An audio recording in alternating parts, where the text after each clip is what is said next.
Welcome to another episode of the Programmatic Digest podcast. Today, I have two of my favorite LinkedIn programmatic ninjas, Ryan Verklin and Gary Guarnaccia, aka Gary G.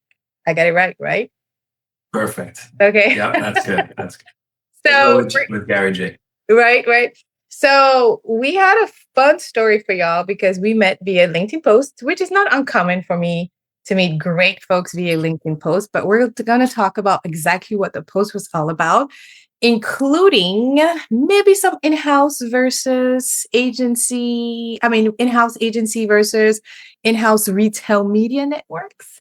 How does programmatic traders role fall into places between the two? We'll talk about the article I posted today on LinkedIn as well. Anyway, we're going to talk about a lot of things.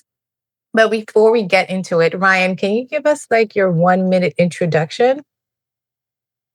Definitely. So started my career on the agency side, worked at a couple different holding cos, but for almost the last 6 years, I've been working in-house on the Bayer team. Mm-hmm. And so I first started at Bayer when they were transitioning their programmatic media buying from an agency to doing a full hands-on keyboard in-house. And I was on the programmatic team and did that for 3 years. And now when retail media networks became more and more of a larger part of our media spend, Gary and I transitioned over towards leading retail media.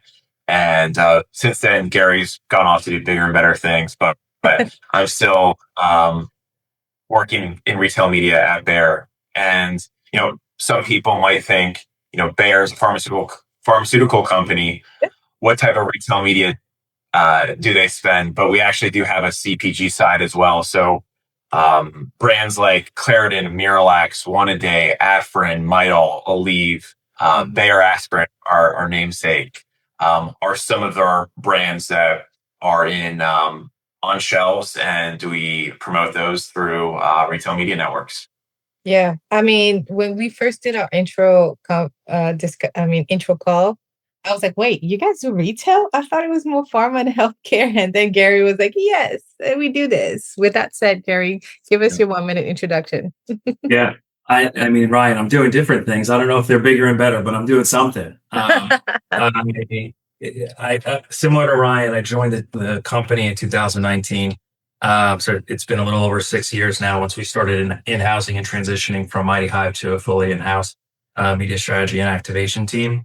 And my role has since then been any form of what I would call an enablement for the team that's in-house, right? So when we're talking about the programmatic activation, search, social, retail, anything that's digital that we own and we own the media buying for, my role is an ad tech partnerships role in making sure that we are maximizing the value that we can create with those partnerships, right? So I would often support Ryan and the rest of the programmatic team in who we're working with, why we're working with them, what makes the most sense for our brands, and doing my best to understand what happens in a programmatic ecosystem and a social ecosystem and bringing that knowledge back to the organization.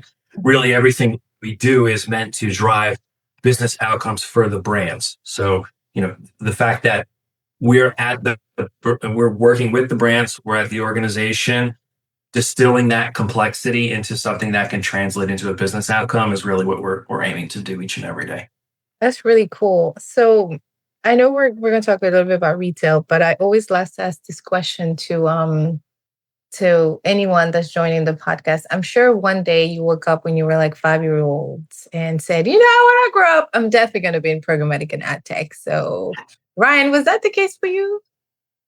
Yeah, just since I was born, I always wanted to do programmatic.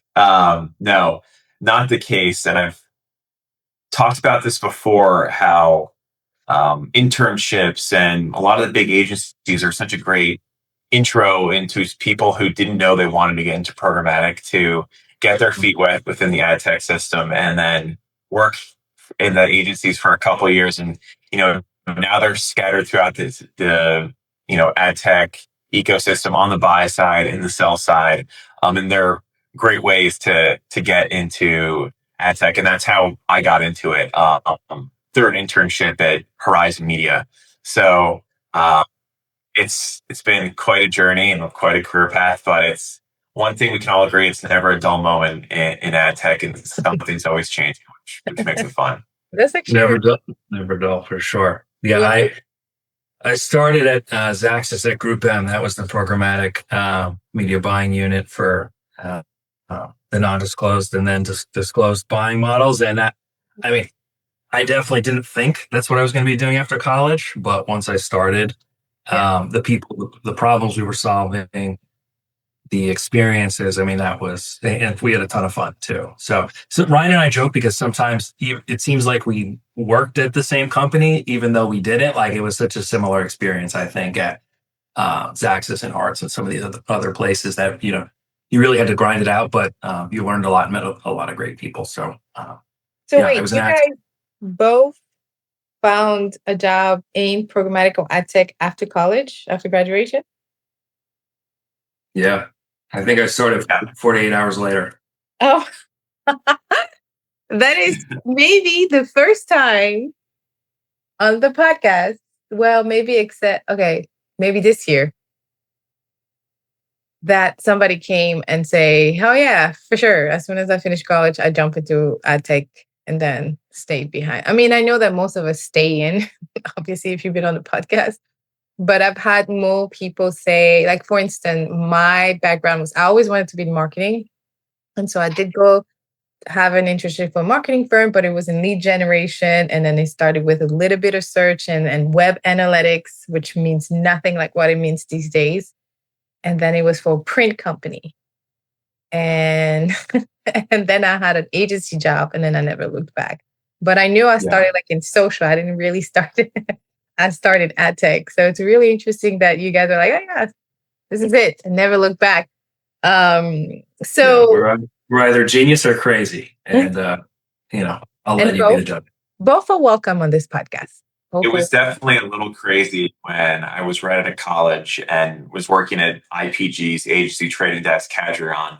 And basically in the first week was running a campaign in the DSP2 mobile, typing in the budgets, had no clue what I was doing, but figured it out. But looking back, it definitely seems a little crazy that, as programmatic traders, our fear is to put one extra zero in that budget. We can cause a lot of problems. So I have done. Luckily that didn't. Yeah, but it was trial by fire. Yeah, I have done the extra zeros, and I've done the extra zeros and switching it to daily spend versus monthly spend. Done that a lot, which leads to the next maybe section of what we're going to talk about, which is something you brought up, Ryan, about the whole thing about open exchange, PMPs created. Like, what does it look like and maybe you don't have to go, let me ask this again. Like, what's your perspective in terms of open exchange versus PMPs versus curated, right? I feel like it should be a balance of everything.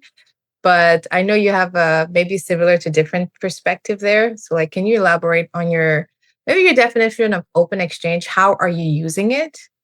And how does it pertain to retail media? I feel like strategy on the retail media. If you're a programmatic trader or programmatic ninja, here's the truth. Optimizing isn't just about bids and KPIs. The sell side holds the key to effective, efficient, and faster results. That's why me and a special guest are co-hosting a live workshop at the end of October. It's going to be called Sell Side Programmatic Foundation for Traders and Buyers. It's about 60 to 90 minutes. We'll take you under the hood of a publisher ad stack. Then I'll show you exactly how to use this information, this intel, in your data optimization. You'll understand a publisher's ad stack in plain English, learn why the same impression can arrive through different paths, discover when to choose open exchange, PMP, or even maybe a curated deal. I'll even leave you with some questions that every buyer and trader should ask their supply partner in order to maximize that relationship. This isn't just theory or conception, it's Excel first, as you know, #Excel is paid. Checklist driven, is packed with live hands-on keyboard visualization and example, things that you can use on a day-to-day. If you are interested, be sure to sign up because early signups are going to have a special view into a micro-learning series on the same topic that is launching in January. So make sure to sign up and then I'll see you in the workshop. Okay. So, It's at least first 5 with Open questions. Exchange, I feel like, I got it. Pick one. But for Open Exchange, I feel like so much has changed within the last, 5 years, especially since I got in the industry. It used to be just turn on all the different SSPs and,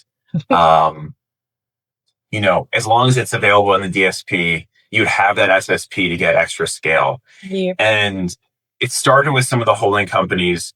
We practice this at Bayer in-house, and Gary leads the practice of only working with certain SSPs. And it's definitely gotten a lot of, talking points on LinkedIn, where if you work with 20 SSPs or 3, how much extra scale are you getting with working with so many SSPs? So a lot of agencies, a lot of brands have really trimmed down the amount of SSPs they work with. So even though we still do run on the Open Exchange, it's not like we're running on every SSP that's connected to the trade desk. We're only working with partners that we have specific agreements with and that agree to our terms. That's really cool. Really interesting. Yeah. And then from the retail media side, so one of the reasons I got into retail media is more and more retail media is going off-site, not on their retailers' O&O properties, and you're using their data to run on the same websites that you would on your regular programmatic campaigns. So we kind of have the same exact strategy from an inventory perspective on our off-site retail media as we do on our national retail media. We kind of just view retail media as more of activating that retailer's data as opposed to a different inventory decisions on both. And I think that's something we need. Like if you were in a book, I would have highlighted what you just said, right? You said, okay, Open Exchange, maybe it's a good strategy to keep at least or to test out in your programmatic campaigns. But like you ain't targeting all 100 of them SSPs. You've tested a few. You understand that this is the way to go for certain verticals, maybe a certain industry, maybe a certain budget size, or definitely certain channels, right? Because some SSPs are specific to mobile or iOS friendly inventory, or just video friendly inventory and streaming. And so I really like that you said that, and I want the listeners and the YouTube viewers to kind of remember this part, is that Open Exchange can look different these days. Like you don't have to just target and everybody and the mama's inventory on these interweb streets. You have to still be very, very intentional and strategic. Which actually you mentioned something about reach and scale, and it made me think about Gary's post. Was it you, Gary, that posted that, right? Or was it Ryan? You guys were both in the comments. Yeah. And we didn't plan that. Ryan and I and the rest of the team love to talk shop. And, I think sometime last year we were like, we should start to discuss with others out there. And we have our opinions, right? But I think learning and evolving those opinions is totally okay. We're trying our best to understand what's actually happening in these complex systems.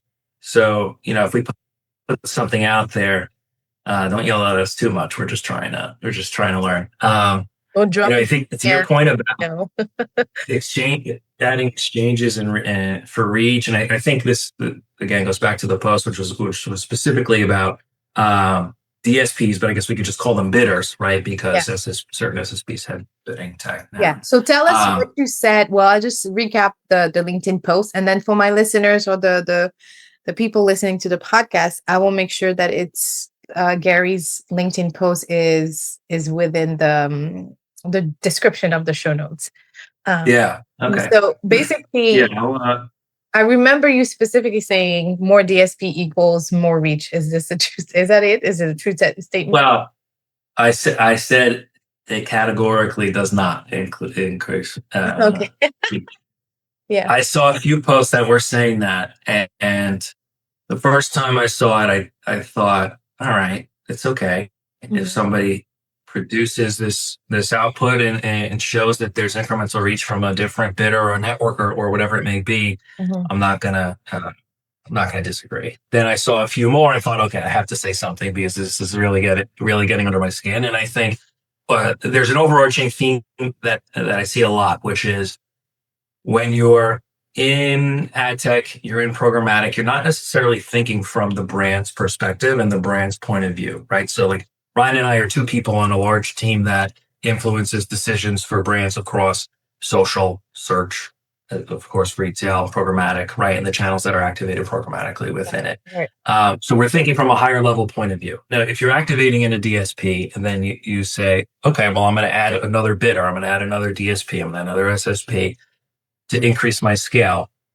When I think of it from the larger point of view, I'm thinking a few different things. One, supply is pretty much ubiquitous and accessible from everyone. Yes, there are some edge cases. Some of those edge cases are closing as like 48 business hours ago, right? With Netflix and Amazon, just an example. So I think we can assume that the flow of and availability of supply is, for all intents and purposes, there and available to all bidders, right? Maybe live sports, some other edge cases, fine, where that's not the case. Yeah. But there's an insane number of sellers and paths that are available, right? So if you're looking at trying to get to a certain web page on the open web, you can do it through thousands, maybe even tens of thousands of paths. Adding another DSP is not going to do that for you. I think, you're talking about targeting IDs or not targeting IDs. If I'm reaching one of Ryan's devices, I might be doing so I'm just going to pick some random IDs, in a ramp ID ecosystem, but then also a different one in a UID2 system where they're not necessarily each agreeing that it's Ryan, it's the same person. They might think it's his brother or, whoever he lives with, right, or someone else. So there are all of these underlying issues where I think if you're adding a bidder just to get incremental scale, that's not where you should place your first bet, and you should consider some other options. And I think just generally speaking, if you're targeting an audience, it's a list of users. There's probably only 2 or 3 advertisers, maybe 5, that have enough money to spend and get every single one of those IDs, and then need to look elsewhere for incremental reach. So that's just my soapbox and me thinking, if you're looking at the attribution and saying, oh, here's the unique reach we got from adding this second bidder, I don't think that's real. There were some people who did comment, though, Ryan being one of them, and had very thoughtful and intelligent opinions and perspectives that didn't necessarily fully agree. But again, we post. We post to debate. We post to learn. We want to be better at our practice. So that's where that came from. Yeah, no, I'm here for the conversation, and I was very, very, very impressed in some of the comments, but some other comments did irritate the shit out of me. And I was like, what are you talking about? That's not even the guy's perspective. Like, that's not even what he's talking about. Like, why are you even bringing this in? So all my fellows readers and listeners and YouTube viewers, I'll make sure to have the link. You guys should definitely go, but make sure you have some wine or some whatever you decide to drink on the side. It's going to be at least a 30-minute read. Because what did you have? Like, what was your engagement after a few days? Like, was it like 5? Engagement? I'm now friends with everybody across the globe. It feels like it's there were a lot of comments, a lot of likes, a lot of impressions. I haven't calculated the CPM yet, though, so I can't tell you that. Reach out to Gary G as a content influencer for your latest capabilities. But where was I going with that? But I think it's a good conversation to have, because and then that's part of my comments is like, as a trader, I've had to use different DSPs most of the time. On average, we had at least 2 to 3. And I think I heard like some studies a couple of years ago say the average agency has like 4 DSPs these days.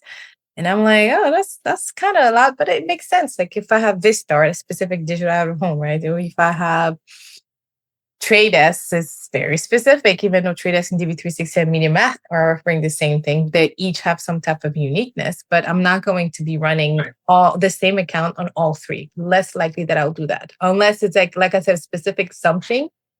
And anyway, I actually don't remember if I've ever had to run one campaign on all 3 DSPs.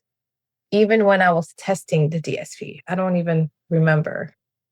I mean, potentially, if YouTube was a part of the plan, there's one already. And then if you decided that you were going to use a different bidder for another solution, and then if you have an e-commerce retail component, like Ryan often does on behalf of our brands, you have to use those solutions. So I definitely would not be one to suggest that multiple bidders is not an appropriate strategy. I just think that if you're going to add a bidder for incremental reach, you're doing it for the wrong reasons. You have to look for some of the other values that that bidders provide, whether it's an asset that they own or that could be a publisher, could be data, could be your custom algo. It could be you're testing things on the supply side that don't exist on the demand side, whatever the reason, right? But just raw incremental reach is not that. There's overlap between search, social, in all of the other channels, digital out of home, right? Traditional out of home, everything that we have active in the portfolio is a brand. And you just have to be cognizant of that when you're making your investment decisions. That makes sense. And how many, well, I'm not going to ask how many retail media networks are you guys using, but I will ask, what is the strategy or the decision making behind using a particular RMN or another one? Like, which one is it? Like, is it, I'm going with Walmart because of this type of audience. I'm going with Target because of this type of placement. I'm going with, what's the other guy? Kroger? It is like, yeah. There's a few. There's about 1,000, right? Something like that. You could have named off 1,000. Like everybody and Mama's is like a media network these days, especially in the retail space. But like, talk to me about like some decision making behind which one to go for, which one makes the most sense when and where, because they all have uniqueness, all have capabilities. But it's mainly for my junior level programmatic ninja that's listening, that's still maybe dabbling into retail. Maybe they're in the trade desk testing something, and then their managers is talking about something else, and they want to enhance their knowledge about retail media. Retail media it's not new to me, but it's almost like it's one of those things I just had to high five somebody else to do it on the team. It was never something I had to fully manage. I've managed everything else except like retail. So talk to me like I'm like 0 to 3 years in this industry. Perfect. So you're thinking of retail media, you got to break it down into 2 categories, on-site and off-site. So on-site would be, for an example, a retailer's O&O website or their app. That would be the on-site. And there's the off-site component, which is using the retailer's data to target audiences that you would reach in a normal programmatic campaign on the open internet.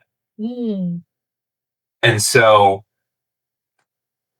first, when you're thinking of on-site, when you're thinking of a retailer, and this is kind of more display focused rather than search, but a lot of it comes down to, for budgets, how much traffic their on-site properties are getting. Amazon, Walmart, they have a ton of traffic. Others, Dollar General, CVS, most of their sales are happening in store and they don't have as much traffic online. So with that, you're not going to have the same budgets on Amazon.com as you would on DollarGeneral.com.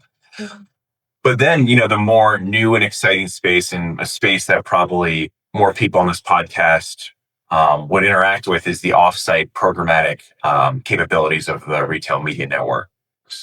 And so one of the ways we look at this at Bayer is, how does the retail media network provide incremental reach to our national campaigns? So we're running a bunch of display campaigns in the trade desk. They have pretty large budgets for Claritin, One A Day, Miralax. As a CPG brand, we really want to get reach, right? Reach is really important to us. So we're able to, in the trade desk with a lot of these retail media networks, have relationships with them. You can see our national audience. You can overlay a retail media network's audience and see that incremental reach that you'd be missing with just running our national audience. So the way that's set up in the trade desk for you hands-on keyword people is, we, for our retail media network offsite campaigns, we exclude our national audience. And then there's a different overlaps for different brands and retailers, but there's a part of the audience is that is unique just to that retailer, and we really try to get as much penetration in that audience, hitting those unique IDs. And so this really just allows us to extend the reach for that retailer and really boost kind of brand awareness for that particular brand with that retailer subset of customers.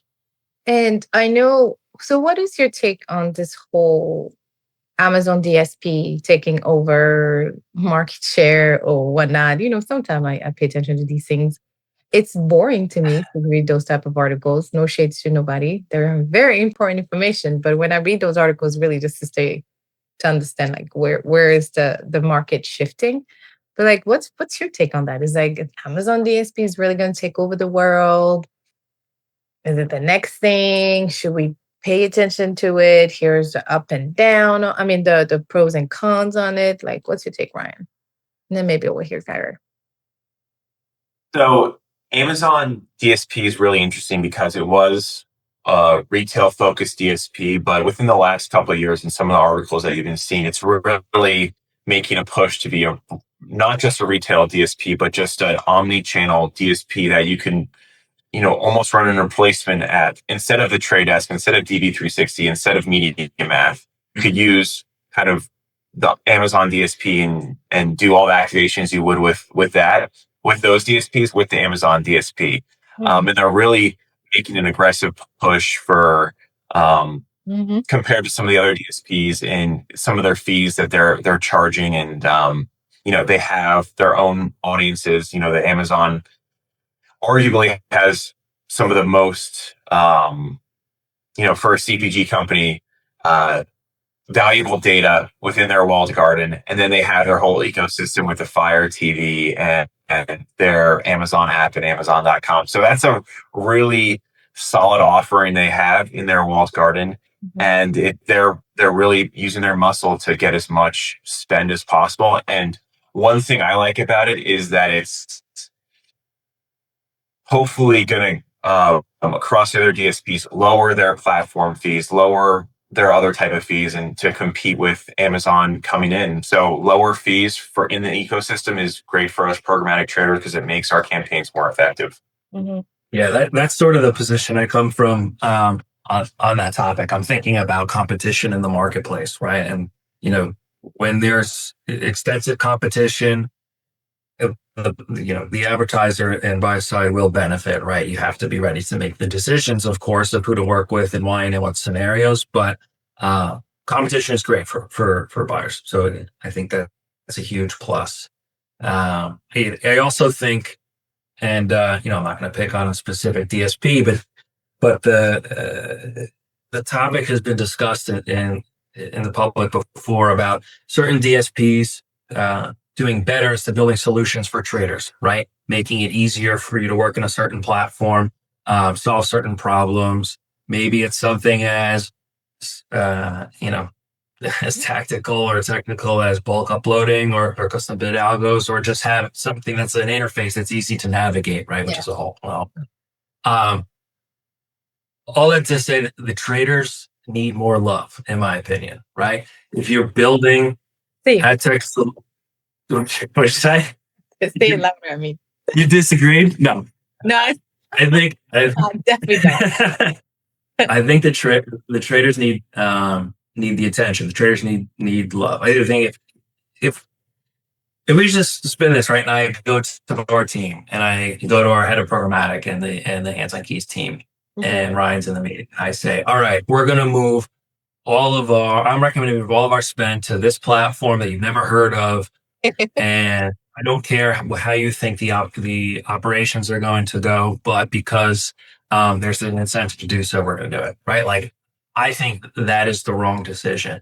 When you have people who are hands-on keys who feel not only comfortable, but empowered to be working in a certain platform, you're going to get better results. All of the technical specifics and details that are relevant, they will lean into and maximize the value that they can create.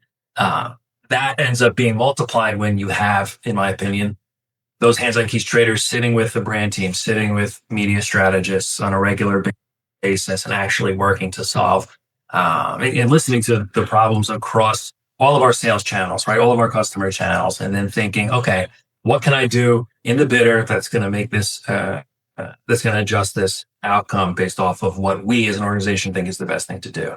In that case, the incentives are all aligned. The traders feel empowered, and I would bet that the business results are going to follow. So more love to the traders. Let's wave that flag.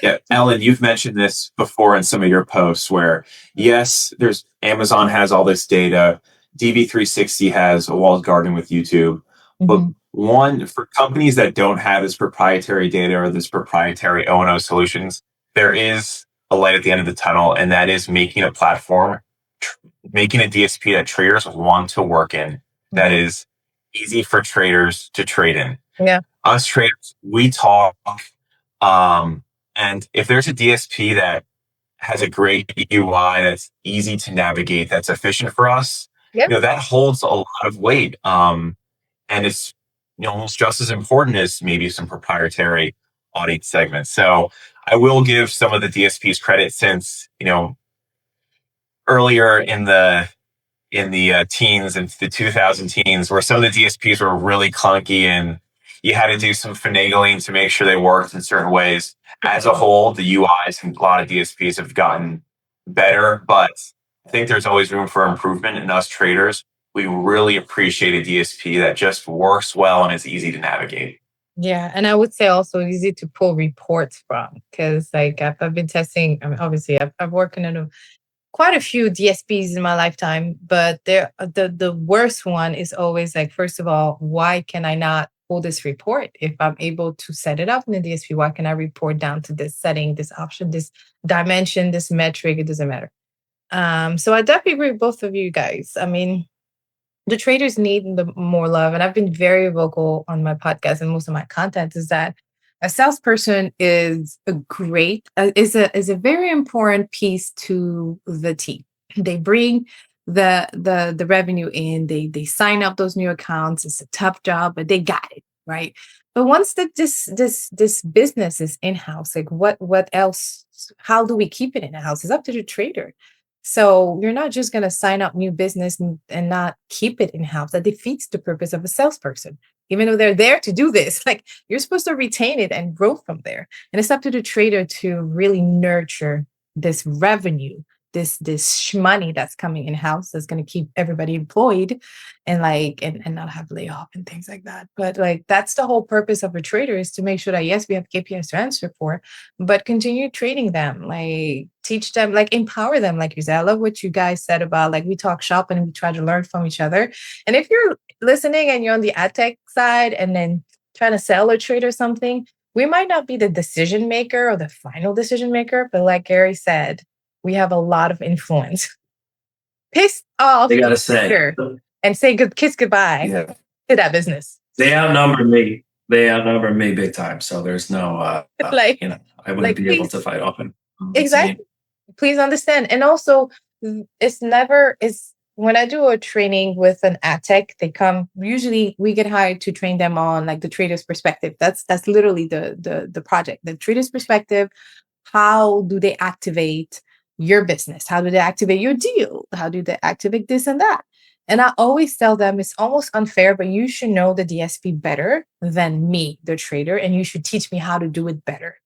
And it's not fair because now I'm asking you to teach me my job and to teach you. I mean, and you still have to learn your own job. But at the end of the day, the easiest it is for me to turn on and off something, you should be able to show it to me. But it's unfair from those partners because DSPs are so when I talk to any media sellers or publishers or SSPs, they're all we've never seen the inside of DV360 or the trade desk or anybody, because that's what DSP do. They keep it in-house. And I'm like, don't you want these partners to know how it's operated so they can keep selling their product that could only be purchased via you or this DSP and that? It's almost counterintuitive. We don't want to show too much because we don't want people to know, but everybody knows. Everybody does. Nobody likes cocaine. but we're still using the trade desk, right? It's like, you still got to figure it out. And that's no shade at trade desk. Okay. Shout out to y'all, not the trade desk, my friends there. But at the end of the day, is like the more communication and collaboration, the better. And I feel like if you haven't seen, or if you don't understand what a trader does, you should call your friends and say, show me how you work. Show me what's like, what does it take to be a trader these days? Because the more you understand the inside of this technology, the better it is for you, period. One of our most popular workshop is the optimization bootcamp. Why? Because I am the one walking you through how to look at your data report from any DSP that you downloaded and make changes that are going to turn this data into insight you can use, okay? Beyond just a report. I'm realizing that I may have been missing a very foundational steps, which is understanding what that impression, what that even means on the publisher side. That is why I'm inviting you to this workshop I'm hosting at the end of October with this very special guest called the Sell-Side Programmatic Foundation for Traders and Buyers. This is where I'll take you under the hood to really understand the publisher ad stack. Let me tell you, you'll understand the publisher ad stack. You'll learn why the same impression can arrive through different paths. You'll even discover when to choose open exchange versus PMP, even why and when to do curated deals, okay? So this isn't a theory. This is Excel first. This is checklist driven. This is visualization, hands-on keyboards example that you'll be able to use in your day-to-day.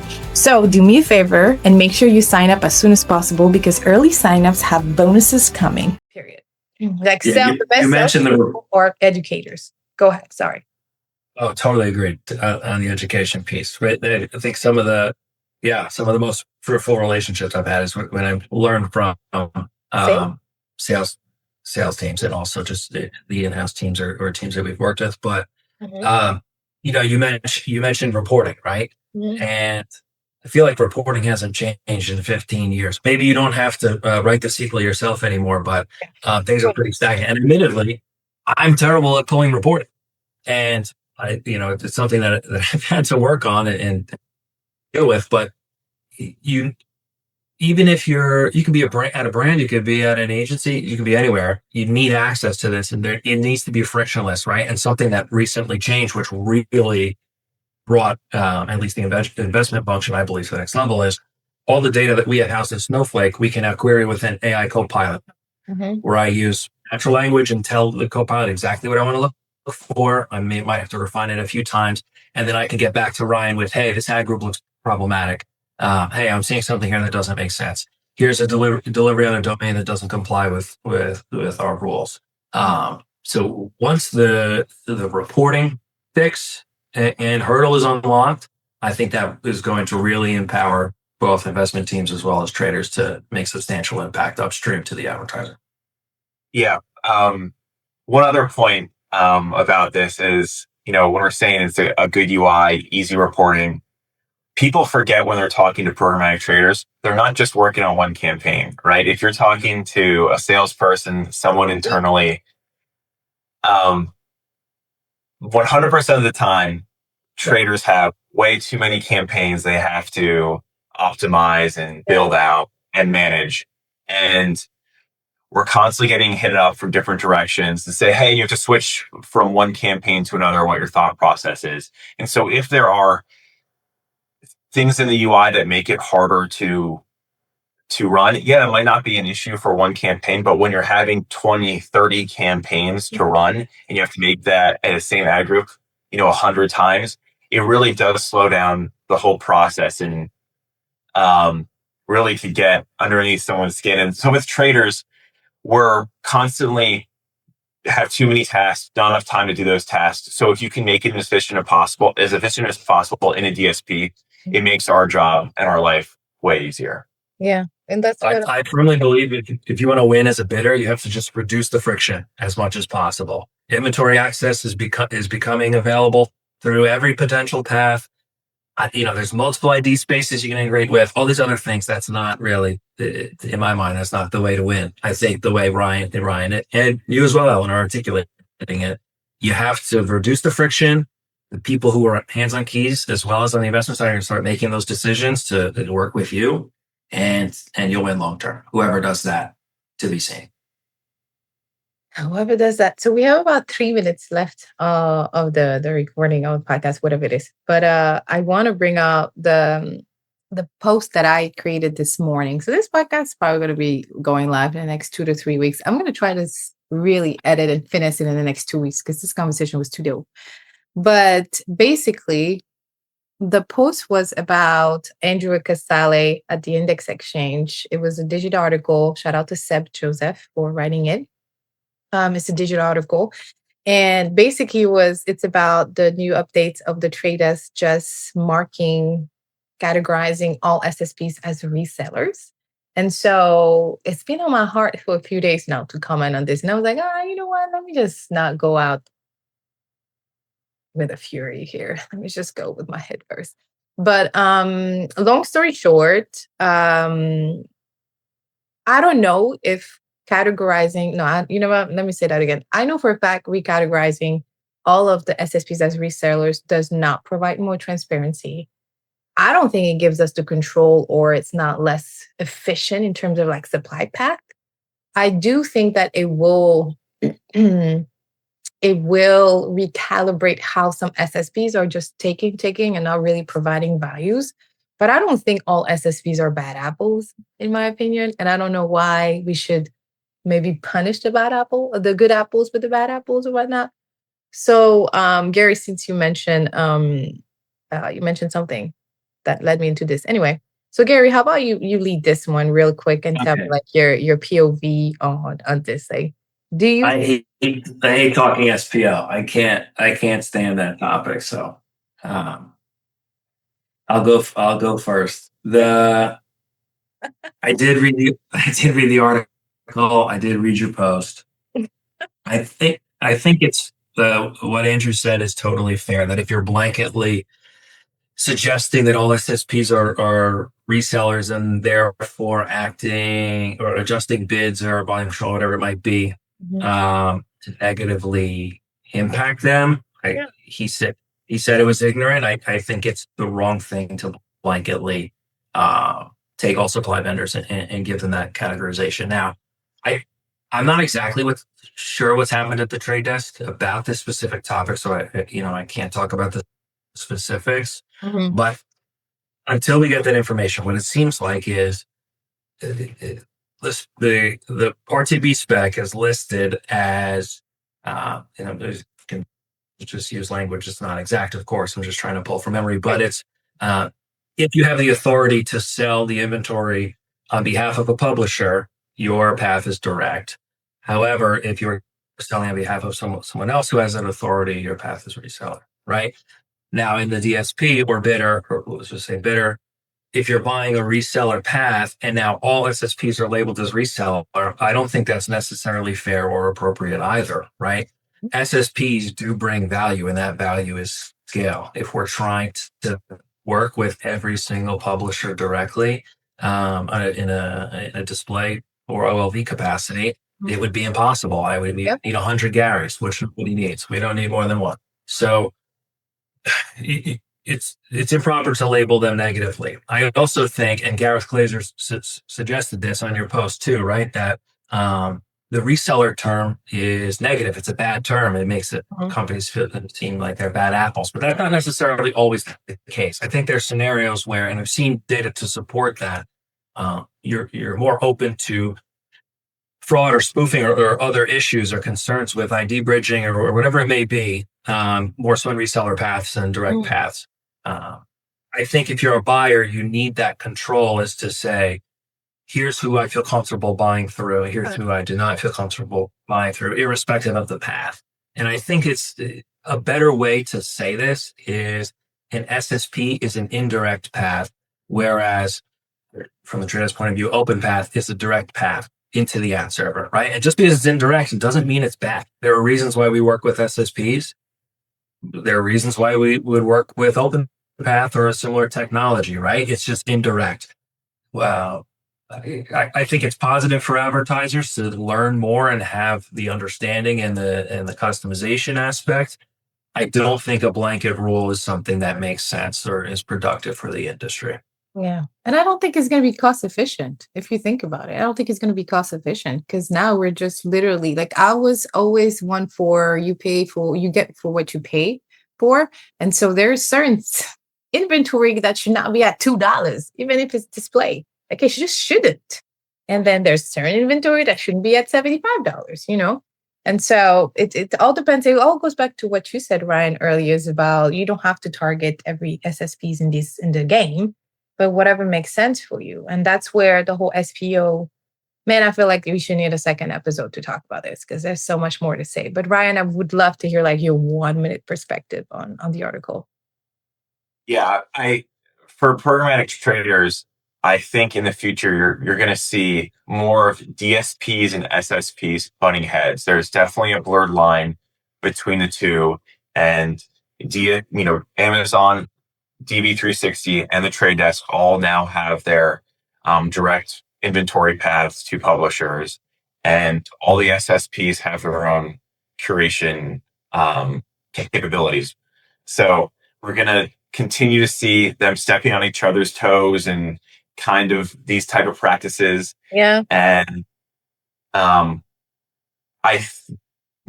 guess in the future is the line is going to get even more and more blurred. So we'll see how that goes. Yeah. I mean, Another example of competition doing good things for the buy side, I think. So we're here for it. Yeah. I appreciate the effort. I know that it's putting fires on some SSPs' butts, right? But at the end of the day, it's like, okay, well, what are we really focusing on here? It's like, is this really going to help our supply path decision? Or is this really going to give us the true control when we know that this inventory should not be mixed with this? It's like, I feel like it's creating more work for me because now I'm like, oh no, I'm really going to have to exclude every single one that are the no value resellers versus re-adding the value added resellers, right? And so anyway, this was a fantastic conversation. I want to thank you both for coming on, for being so flexible, right? And then for keep tagging me on all the posts. I really, really appreciate you guys, Gary and Ryan. Thank you so much for stopping by. Cool. Thanks. We'll see you on the web, all right? Yeah, really appreciate it, Ellen, and all you do to advocate for programmatic traders. It doesn't go unnoticed. So really appreciate it. Thank you. I'll be trying sometimes.